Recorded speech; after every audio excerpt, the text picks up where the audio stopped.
Hey guys, this year I'm reviewing Arrow 122 titled Darkness on the Edge of Town. If you guys enjoy the review, hit the like button down below, subscribe for new, notifications on, let's jump right into the Arrow review.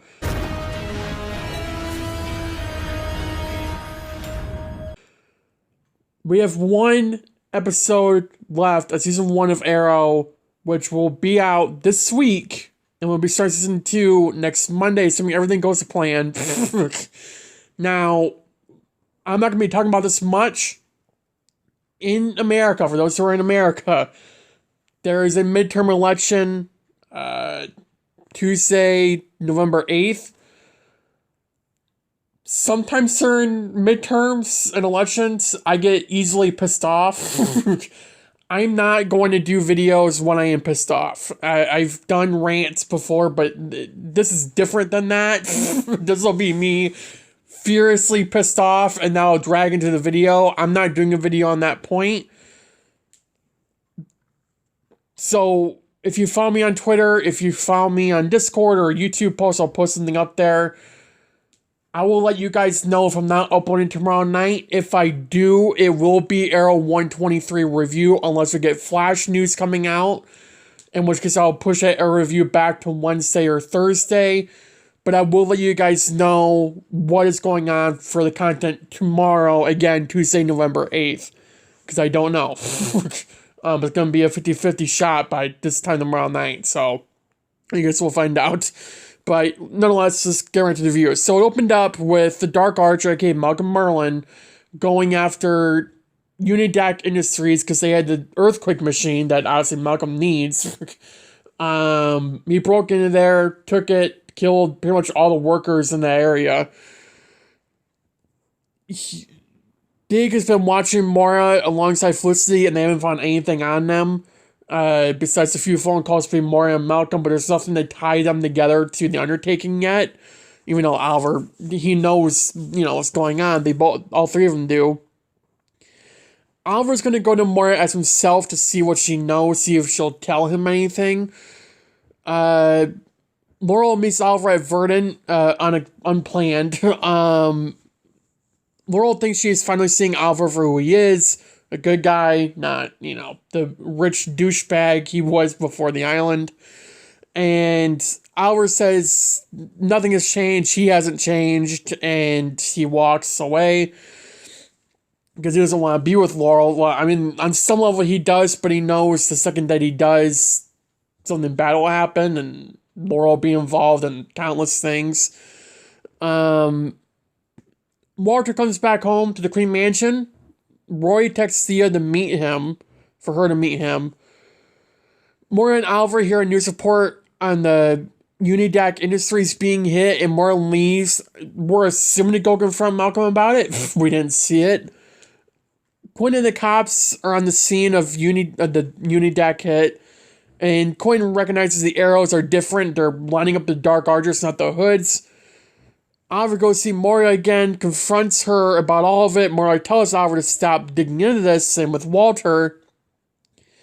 Then the power goes out in the mansion. Oliver gets knocked out with a dart, and as is Moira, and it looks like it's a Dark Archer coming into the house. It actually ended up being Dig as the hood. Took Moira and Oliver to some deserted area, wherever the hell they were, I don't know, but brought them there, tied them up. Dig threw some punches at Oliver to get more of the talk. She did, and spilled pretty much everything she could. She didn't know what the device was. She didn't know... I don't think she knew particularly when, but she knew it would be soon. And the device, was stolen because of Malcolm, and he set it all up.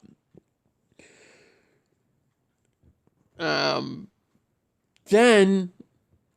Oliver has Felicity looking into Unidac. Felicity sees some news report of the copycat Archer. And this is the point where there's blinders up. Right? Because what we're dealing with now is the Dark Archer went after Unidac, and Oliver digs, especially Oliver's number one reaction, but also digs, is that the Dark Archer's not Malcolm Merlin, and Malcolm Merlin's working with the Dark Archer. I get where they're coming from. If you really think long and hard about it, that's like saying, we're working with Harrison Wells. He's helping us take down the Reverse Flash. That couldn't be him in season 1 of The Flash, right? Or season 2, we're working with Jay Garrick, the fake one, Hunter Zalman. Why would he help us take down Zoom, right? It's a similar case, except, Malcolm's not really helping Oliver do anything. It's just, there's blinders up because Oliver and Tommy have been friends for so many years. Well, not lately, but they have been best friends for so many years. I mean, they're basically family to each other, even Malcolm is. So, in a way, yeah. And technically, Malcolm is family through Thea. If you didn't know that, Thea is Malcolm's daughter. I'm pretty sure that was that leverage that he brought up earlier in the season that we didn't get tied into till 220-something. I think it was 21 from what I remember from scenes. But yeah, I don't even think was it 221 or was it 2... I'm pretty sure it was in the back half of season 2. Because that was when Thea and Mario were, not talking at all. Because Thea was pissed. More than she was over this whole thing when she finds out. But nonetheless, Malcolm ends up coming to the Queen Mansion to visit Walter. To play it off, see what he knows, which wasn't anything, like we already learned. Mario brings up that if Walter did know anything, he probably would have been killed. So, it's a good thing that he didn't know anything. Quinn called Tommy into SCPD. There's a difference. To, talk about the Merlin industry since it was connected to Malcolm Merlin, Unidac kit. Laurel ended up coming to see Quinn. Tommy leaves. And Quinn wants to search Malcolm's computers and wants to use a judge to get a warrant who owes him. Kind of like leverage, but not in a way. Also, it's complicated. Laurel tells Quinn she wants to be with Oliver. Quinn said Oliver's different than when he left, and that's all he really say. He also said that, if ever confronted about that, he'll never admit it. But I do think the matter of the fact is that Oliver is different than when he left.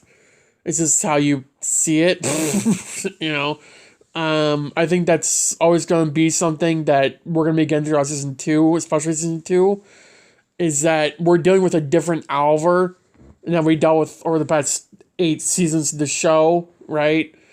It's obviously a different Oliver than the one that was there prior to the island.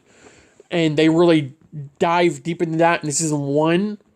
Season 2, I think they kind of get away from that, which is kind of good because we shouldn't be diving here's Oliver 7 years ago, and here's him now. He's so different. We already know that. Compared to now, Quinn's even saying that. Of all people, Quinn is saying that, right? That's something that you wouldn't really expect from Quinn at this point. Felicity is trying to find anything on Malcolm and the Undertaking, but she needs the right to access in the mainframe, which is in Malcolm's headquarters on the 25th floor. So Oliver takes Felicity and Dig and breaks into the building during the daylight without their gear. They just walk in and have cover stories. Dig was a security guard. Felicity had Big Belly Burger for Dig to get up there. And then he took an elevator up. They went to the elevator shaft. And they worked their way up to the 25th floor. And they got up there. Oliver used a meeting with Tommy for him to be in there. Because he knew he could just waltz in without, no one noticing who he was. Which is pretty smart. Felicity got to where she needs to hack. Oliver told Tommy that he's not going to get in the way of them. To not lose his chance here and all that. Which is kind of ironic because later in the episode, Tommy did lose his chance. And Oliver and Laurel got together. So, kind of at the same time, it's like Tommy was just being an idiot. If you really think about it, I love Tommy, but at the same time, he was so obsessed with Oliver and how he felt about Laurel, how Oliver felt about Laurel, that he didn't even take into consideration that he didn't listen to Oliver at all. And the matter of fact is that Oliver cannot be with Laurel because of who he is. At least this Oliver. You know, the Oliver in like season 5, you know, well, it's not season 5, but like season 4, season 6 Oliver kind of opens up to that more. Because he's been doing this long enough. He knows how to protect himself and everyone else he cares about, obviously. So, the first 3 seasons of the show, I'm glad they dived deep into Oliver and not wanting to be with anyone serious because, you know, like Laurel or Felicity at the time, or whatever his other girlfriends' names were. I don't know how many. I know there were a lot. Felicity almost ended up getting caught, and she did get caught. Oliver ran into Malcom when he was leaving to go up with Felicity. They ended up going to the bottom floor. Oliver's about to leave and then got caught off guard by Thea and Roy, so he didn't get up there in time. But they ended up coming in, getting Felicity out. They ended up leaving. Thea told Oliver that they're looking for the vigilante with Roy. And Oliver tells Roy the vigilante is dangerous, he's a psychopathic murderer, and to stay away from him. Roy doesn't care what Oliver said, and apparently he lost someone a while ago. He won't say who, but he wants the Hood to train him to be like... He wants the Hood to train Roy to be like the Hood, to protect others and all that. Which is kind of ironic, because that's exactly what happened later in the show. Thea walks away from Roy after he won't listen to her. Walter wants a divorce from Moira. Walter connected the dots that Moira's involved in whatever the hell Malcolm's planning. He doesn't know what exactly, but it's somehow connected to all this. Walter starts to leave, runs into Thea. They hug. Walter doesn't say anything and just leaves. Quinn's tech guy wasn't able to get into Malcolm's hardware, but he saw someone else hacked into it and got a name, and it's Felicity's name on that backlog, which is obviously connected to Queen Industries and all that. So they're most definitely going to be interviewing her. Oliver said he returned from the island to stop the Undertaking. That's the main reason why he did return, even though he didn't know at the time. He thought it was for the list, but he knows now it's for the Undertaking. Or at least he believes it to be. Oliver calls Oliver when he's at Laurel's. They're both, well, Laurel's asleep, Oliver's really not. They got a location on Merlin and the device, so Dig goes to the device and Oliver goes after Malcom. And Dig arrives where the device is, Hood goes after Malcom, the device is not there. Malcom said he hid the device somewhere after he realized someone got into his system. He didn't know who, but he knew someone did and was expecting someone to come in. Whether or not he was expecting it to be the Hood, I don't think it was very clear. But he did reveal that he was the Dark Archer, the guy who nearly killed him on Christmas, the guy who has been doing all this behind the scenes. And he and Oliver fought. It was a really cool fight scene. Malcolm actually broke Oliver's bow. I knew that had happened, but I never saw the scene before. So I was a little bit... I thought it happened in the finale. I didn't know it happened in 122. So that kind of caught me off guard watching it. But nonetheless, Oliver's bow's broken. Malcolm kicked Oliver's you-know-what, and he ended up getting knocked out. And Malcolm took Oliver's hood off and found out that he is Oliver Queen. And the episode ends there. So again, 123, I'll most likely be reviewing Wednesday night, if not tomorrow night. So either tomorrow night or Wednesday night, I don't actually know. So yeah, I guess we'll find out as further on things go here. As for other content planned, I have a few Flash Season 9 theory videos I can talk about and do throughout, the next week or two. But yeah, I'm probably going to be sticking to Arrow reviews on Mondays once I run out of content again. And I'll start doing more Arrow reviews a week.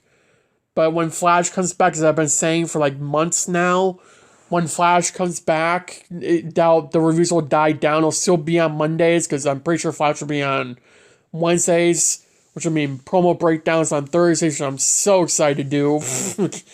But yeah, so we're going to be looking at all that. And yeah, pretty good episode overall. You can definitely tell it's like nearing the end of finale, or the season, I mean. So it's gonna be something. Season 1, I never really cared to watch it all the way through when I first watched Arrow because I didn't want to deal with it. So this is one of my second or third time ever watching season 1 of Arrow, and even then it wasn't all the way fully through. But it was a pretty good episode. This season has been pretty good. I wouldn't say it's the best, but it's definitely, I think, one of the top 3 or 4 seasons for me. Season 5 will always be my favorite. Minus the flashbacks, but season 5 is my favorite. Season 8 is up there. Season 1, season 2, especially season 2 is up there. So, but yeah. Thank you guys for watching the video. Have a good day. Have a good night. Stay safe. And I'll see you in the next video. Bye, guys.